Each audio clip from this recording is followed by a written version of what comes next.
En faisant monter la pression, Arthur Königsberg. Oui, c'est ça, c'est faire monter la pression. Mais ce qui s'est passé effectivement en Baltique cette semaine, c'est un cas parmi d'autres.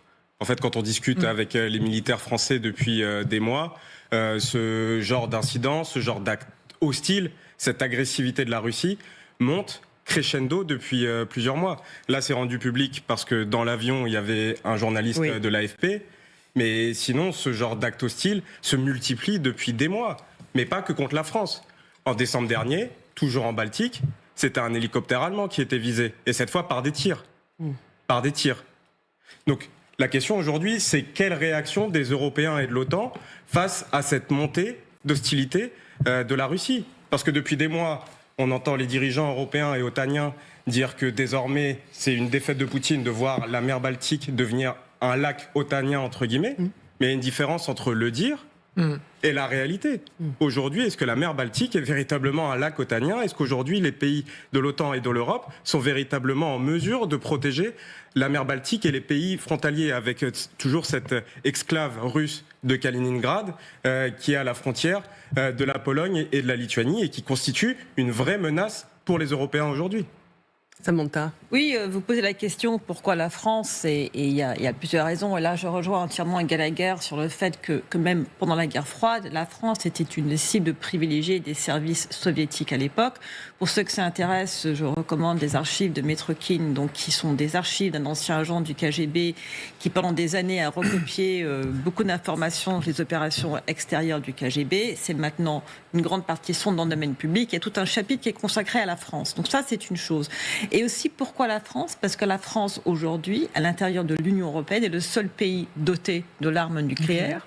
C'est aussi le pays où il y a quand même un président et, selon les mois, un gouvernement qui est extrêmement pro-ukrainien, qui a été, après avoir donc eu ce moment de flottement au début de la guerre, où Macron voulait à tout prix parler à Poutine, maintenant la France est vraiment en tête de proue, en tout cas dans la rhétorique, si c'est pas en termes de nombre de munitions et de quantité d'armes, en termes de soutien vraiment politique à l'Ukraine, la France est parmi les premiers.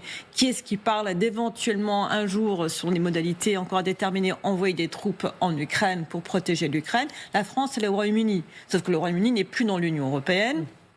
Et donc la France, c'est vraiment le pays à déstabiliser en priorité. Déstabiliser par ce genre d'actes que nous avons vus et déstabiliser de l'intérieur. Et ça, c'est vraiment ce que Gallagher a dit est extrêmement important parce que en France, aujourd'hui, il y a énormément de ce qu'on appelle d'idiots utiles. Alors, je ne veux pas dire que ces personnes sont idiotes, c'est simplement une expression russe qui vise à cibler une partie de la population et à les endoctriner avec des arguments pro-russes et donc à faire leur travail à leur place. Et souvent, il y a des personnes qui vont agir pour le compte de la Russie sans même savoir qu'elles le font. Oui. Donc, il y a, donc la France est une cible et il y a aussi été très poreuse parce que les renseignements français ont peut-être moins sensibilisé la population à la menace russe. Comme le Royaume-Uni, par exemple, les gens sont conscients depuis beaucoup plus longtemps de cette menace, même s'ils ne font pas non plus assez pour la contrecarrer. Général Richoux, Moscou nous fait payer notre soutien militaire. On sait que si tout se passe bien, il y a des Mirages qui vont être envoyés dans quelques semaines. Notre soutien militaire à l'Ukraine ? Oui, sans aucun doute, sans aucun doute. C'est vrai que la France a été longtemps perçue comme très poreuse aux idées dans les années 60, 70. On était considéré comme une cible privilégiée. On voit bien que Jean-Paul Sartre, jusqu'au bout, a été omnibulé par la Russie. Il y avait un certain nombre d'intellectuels, notamment de gauche, qui était absolument omnibulé par la Russie soviétique à l'époque, et donc ça a été une cible privilégiée, et on voit aujourd'hui que ça n'est plus le cas. Il faut rappeler que la France, ça reste quand même la première puissance militaire de l'Union européenne aujourd'hui, en étant dotée, je ne parle pas forcément volume, on parle toujours des Polonais, etc., mais enfin, nous, on a une expérience opérationnelle, on est doté de l'arme nucléaire, et puis on a une diplomatie aussi qui est très active, donc forcément, aujourd'hui, ça ne fait pas plaisir. Mais par exemple, le fait que ce soit un avion français qui a été ciblé, bon, est-ce que ça aurait pu vraisemblablement être un autre? C'est un avion de l'OTAN. C'est-à-dire que l'OTAN, aujourd'hui, est l'alliance qui fait pas plaisir à Moscou parce qu'elle était en état de mort cérébrale il y a quelques années, et qu'aujourd'hui, malheureusement, l'effet inverse, on a parlé de l'effet en Baltique, mais l'effet inverse, c'est que l'OTAN s'est réveillée. Alors on va voir ce que ça va donner avec Donald Trump. Et c'est élargi. L'OTAN s'est réveillée et l'OTAN n'est plus un espèce d'ectoplasme, rien du tout. Aujourd'hui, après l'affaire des câbles, eh bien, dans la foulée, des décisions ont été prises pour envoyer des bâtiments baltiques, et ça va encore plus gêner les Russes. Voilà. Donc effectivement, la France aujourd'hui grand pays de l'OTAN, puissance dotée, fait partie effectivement des cibles de Moscou.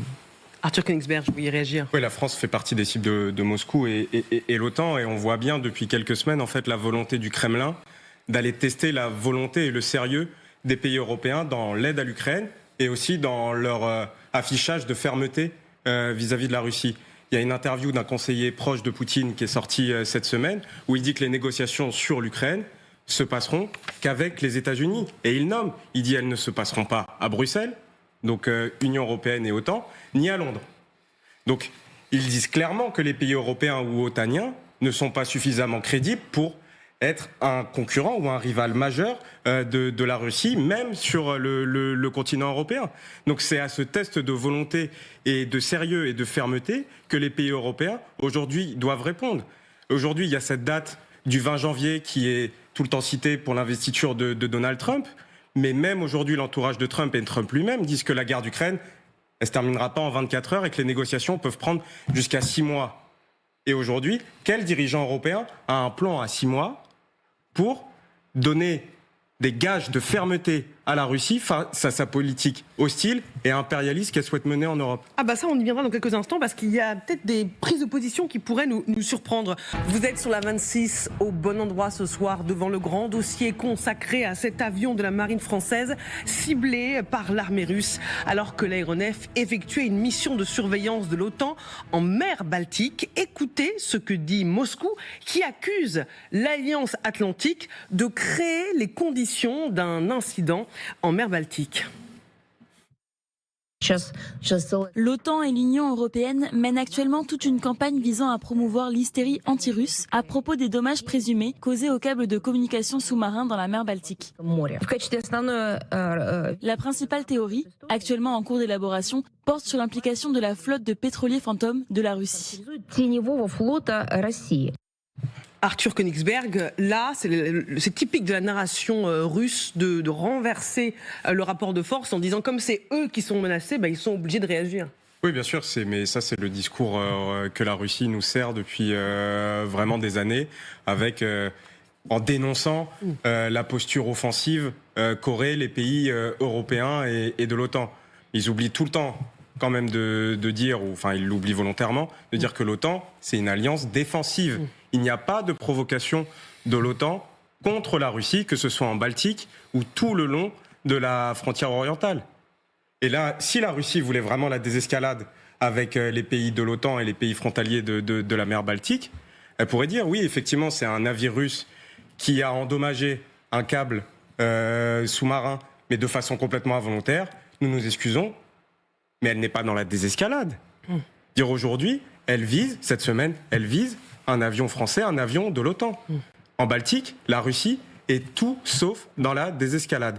Et l'hystérie anti-russe qu'elle essaye de dénoncer et qui aurait lieu dans les pays frontaliers de la Russie, les Baltes, les Polonais, les Roumains et désormais les Scandinaves, c'est elle qui l'entretient depuis des années avec un discours révisionniste, impérialiste et avec des actions comme celle de cette semaine. Ce n'est en aucun cas l'OTAN ou l'Union européenne qui entretient un narratif anti-russe.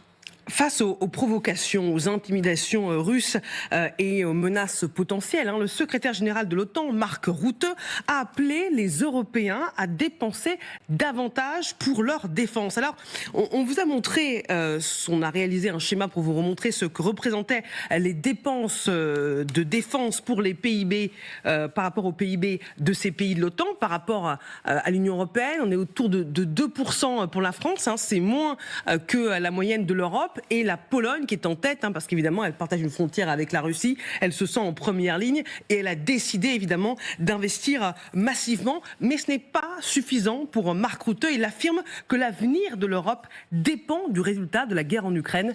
Écoutons-le. Les 2% pour la défense, tout ce que je vois en ce moment est loin d'être suffisant. Et si nous ne le faisons pas, nous sommes en sécurité aujourd'hui, mais ce ne sera plus le cas dans 4 ou 5 ans. Alors si vous ne le faites pas, sortez vos cours de russe, allez en Nouvelle-Zélande ou décidez maintenant de dépenser plus. C'est exactement le débat que nous devons finaliser au cours des 3 ou 4 prochains mois pour rester en sécurité dans cette partie du monde et pouvoir nous défendre. Si vous n'investissez pas, préparez-vous à parler russe. Et dans le même esprit, regardez ce que dit le président finlandais. Nous devons augmenter nos dépenses de défense. Les vacances de l'Europe, loin de l'histoire, sont désormais terminées. Il faut se réveiller, Gallagher. Ça fait un moment qu'il le dit. Je préfère la formule de Stubb, en l'occurrence, que celle de Rutte. Moi, j'ai aucun problème avec la langue russe. Ça ne me dérange pas de parler le russe. Ça me dérangerait qu'on me l'impose, évidemment. Mais la langue russe en elle-même ne me pose aucun souci. Maintenant, je comprends Mark Rutte qui cherche le bon mot, le buzz pour être pris, et ça marche puisque c'est ce qu'on fait. Mais en revanche, effectivement, ces deux personnages ont raison d'alerter. Et ce que cela implique, et tout le monde l'aura bien compris, et particulièrement nous ici en France, vu le contexte budgétaire, ça implique des sacrifices. Pourquoi ? Parce qu'il va falloir faire des choix. C'est-à-dire que dépenser plus à budget constant sur la défense, ça veut dire dépenser moins ailleurs. Donc, où est-ce qu'on va faire des coupes ? Est-ce que c'est sur la santé, sur l'éducation, sur l'infrastructure, sur le modèle social, donc le régime des retraites ou d'autres postes de dépenses ? Je ne le sais pas. Mais clairement, quand M. Stubb dit qu'il faut abandonner ou arrêter l'idée des vacances loin de l'histoire, je le rejoins. C'est-à-dire que ces vacances-là sont terminées. Et ça implique de se mettre de travail. Et pour ça, il va falloir trouver une forme de consensus. Il va falloir pouvoir avancer. C'est pour ça que de tout à l'heure, je disais que le talent des Russes, ça n'est pas de nous diviser, c'est de faire en sorte que nous nous divisions, que nous sapions, que nous sabotions de l'intérieur. Donc il est effectivement grand temps que nous prenions conscience de cette menace et des choix qu'elle nous commande de faire. Samantha.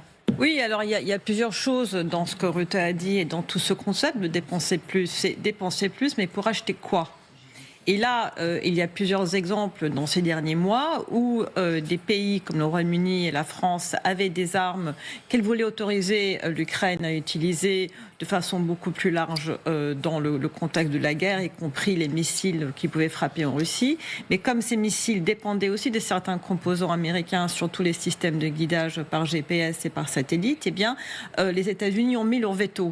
Donc, dépenser plus, mais pour acheter des armes non européennes, voire américaines, voire autres, pour ensuite se voir éventuellement imposer des limites dans leur utilisation, ce n'est pas non plus la solution. Et là, le président Macron l'a souvent répété, c'est qu'il faut créer une base industrielle européenne. Donc, oui, ça fera des dépenses, mais ces dépenses seront dépensées en Europe, feront marcher l'économie européenne, donc créeront des revenus imposables et des sociétés imposables dans les pays européens, donc vont aussi participer à la croissance en Europe. Deuxième chose, pour moi, c'est un faux discours de dire il faut choisir. Non, il ne faut pas choisir. Les Ukrainiens, aujourd'hui, ils ne sont pas en train de choisir entre construire des hôpitaux ou dépenser des armes. Mais en France, c'est un peu la petite musique. Ils n'ont pas le choix. Et ce qu'il faut expliquer, c'est que oui, il faudra dépenser aujourd'hui, mais si nous ne dépensons pas aujourd'hui, il faudra dépenser encore plus demain. Ce n'est pas un choix ça ou ça. C'est que là, avec la menace qui existe, il n'y a pas le choix. Pour que les hôpitaux puissent continuer à fonctionner, pour que l'éducation nationale puisse continuer à fonctionner, pour que nous puissions continuer à construire les infrastructures, il faut de la sécurité. Parce que sans sécurité, il n'y a rien. Vous savez, c'est la pyramide de Maslow. Oui. On commence par avoir un toit et se sentir en sécurité, et après on augmente. Eh bien, aujourd'hui, nous devons nous adresser au bas de la pyramide. Sinon, il n'y aura plus rien. Donc, il ne faut pas le présenter en termes de choix. C'est l'un et l'autre. Après, il y a sans doute des économies à faire en étant plus efficace. Mais ouais. Ça serait...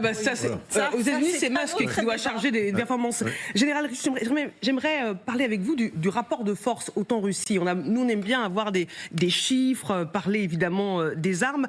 Alors, en ce qui concerne les dépenses dans les forces armées, l'OTAN 430 milliards d'euros face à la Russie, 300 milliards d'euros. On peut regarder dans l'aviation, là encore, quel est le rapport de force entre l'OTAN et la Russie.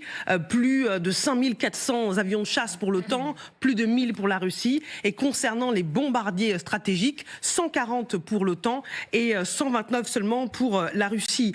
Concernant les troupes, les troupes que l'OTAN et la Russie peuvent mettre à disposition, évidemment, là encore, il n'y a pas photo, si je puis dire. 3 millions de soldats en tout pour l'OTAN, plus un grand nombre de réservistes et plus d'1 million de soldats en Russie.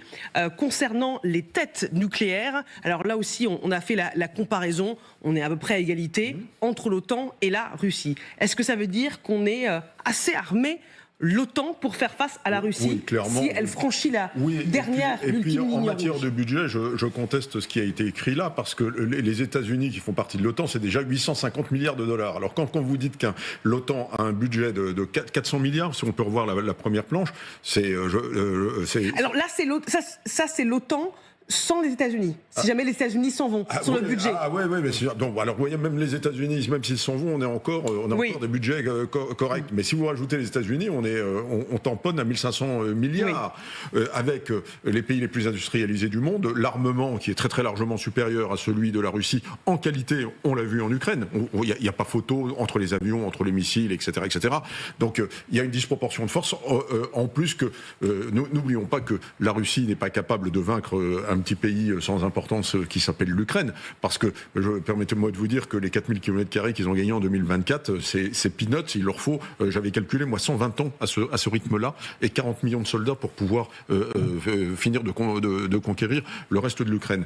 Donc, c'est une armée qui est aujourd'hui, qui est à la difficulté, et qui ne sera pas en état, en tous les cas, dans l'immédiat, même si elle gagne en Ukraine, de se confronter à l'OTAN avant très longtemps. Mais rappelons que l'OTAN, quand même, ça c'est notre faiblesse, c'est notre talon d'Achille. L'OTAN, c'est une alliance. Donc, même l'article 5, il faut être unanime pour pouvoir l'engager.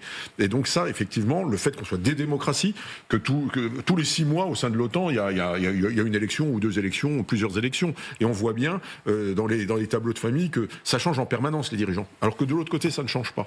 Et que ensuite, eh bien, avec ces dirigeants qui changent, dont Trump, qui est quand même la figure tutélaire la plus emblématique, eh bien, la situation de demain, l'OTAN, effectivement, est plus aléatoire que celle de Poutine, qui reste le capot des tutti capi russes de l'autre côté, et qui fait absolument ce qu'il veut, ce qui n'est pas le cas de l'OTAN. Donc voilà, c'est l'inconvénient de nos démocraties, d'avoir des renouvellements, d'avoir un processus décisionnel plus lent, plus important.